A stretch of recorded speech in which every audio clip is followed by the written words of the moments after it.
حجرہ شریف یہ وہ مبارک کمرہ تھا جس میں رسول اکرم صلی اللہ علیہ وسلم حضرت عائشہ صدیقہ رضی اللہ تعالی عنہا کے ساتھ رہائش پذیر تھے۔ یہ مسجد نبوی کے جنوب مشرق میں واقع ہے۔ اس کی تعمیر بھی مسجد نبوی کے ساتھ ہی عمل میں آئی۔ تعمیر میں مٹی، کچی اینٹیں، کھجوروں کی شاخیں وغیرہ استعمال کی گئیں۔ اس کی پیمائش 5x3 مربع سے زائد نہ تھی۔ اس کا ایک دروازہ جو غالباً عرعر یا سال کی لکڑی کا تھا، یہ دروازہ ریاض الجنہ کی طرف کھلتا تھا۔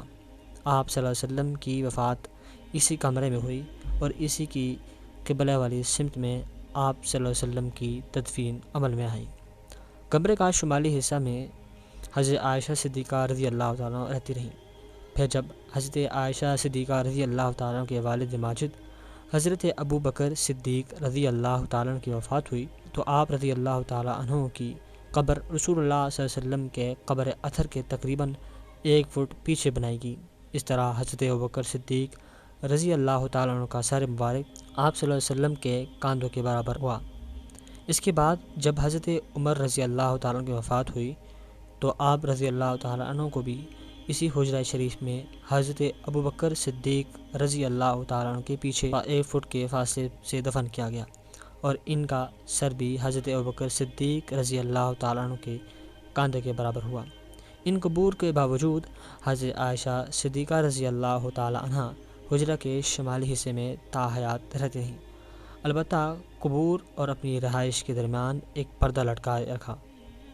پھر جب حضرت عائشہ صدیقہ رضی اللہ تعالیٰ عنہ کی وفات ہوئی تو آپ رضی اللہ تعالیٰ عنہ کو بقیع میں دفن کیا گیا، اور حجرہ شریف میں صرف 3 قبور باقی رہ گئیں، اور حضرت عائشہ صدیقہ رضی اللہ تعالیٰ عنہ کا وہ حصہ خالی رہ گیا۔ زمانے کے ساتھ ساتھ یہ حجرہ شریفہ خلفاء اور سلاطین کی توجیہات کا مرکز بنا رہا۔ چنانچہ حضرت عمر بن عبدالعزیز رحمۃ اللہ علیہ کی سلطنت میں اس کی تعمیر نو ہوئی اور قبور کو ایک 5 پائیوں کی دیوار سے گھیر دیا گیا۔ یہ دیوار مثالیث یعنی تکونی تھی، جس میں کوئی دروازہ نہ تھا۔ اس کی شکل یہ تھی کہ جو تصویر میں دکھائی جا سکتی ہے آپ کو۔ اس دیوار کے اوپر خلفاء اور سلاطین نے ایک عمدہ قسم کا پردہ لٹکانے کا رواج ڈالا جو کعبہ شریف کے پردے کے مثل ہوتا تھا۔ سلطان نور الدین زنگی رحمۃ اللہ علیہ کے عہد میں اس دیوار کے ارد گرد سیسہ پھیلائی ہوئی گہری بنیادوں سے قائم کی گئی ایک دیوار بنائی گئی۔ سن 1200 میں سلطان ظاہر بیبرس نے لکڑی کا مقصورہ بنوایا جس کی بلندی 5.3 اور حجرہ شریفہ کے چاروں اطراف تھا۔ اس میں 3 دروازے رکھے گئے۔ اس مقصورے کے اندر حضرت عائشہ صدیقہ رضی اللہ تعالیٰ عنہ کا حجرہ بھی آ گیا اور ساتھ ہی 5 تکونی دیوار بھی، اور ریاض الجنہ کا کچھ حصہ بھی۔ اس کے ساتھ ساتھ حضرت فاطمہ رضی اللہ تعالیٰ عنہ کے گھر کا کچھ حصہ بھی آ گیا۔ اس کے بعد سن 1200 میں دوبارہ سلطان زین الدین نے اس مقصورے کو چھت بلند کر دیا۔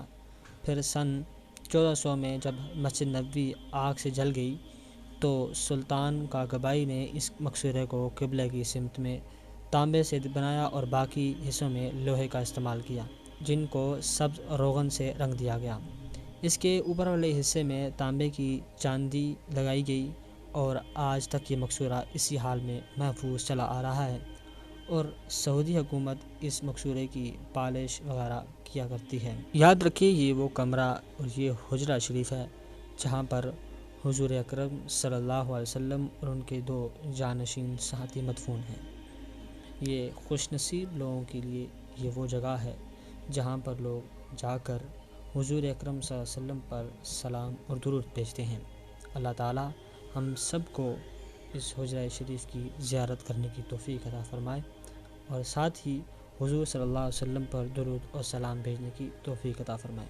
ملتے ہیں اپنی اگلی ویڈیو میں۔ اللہ حافظ۔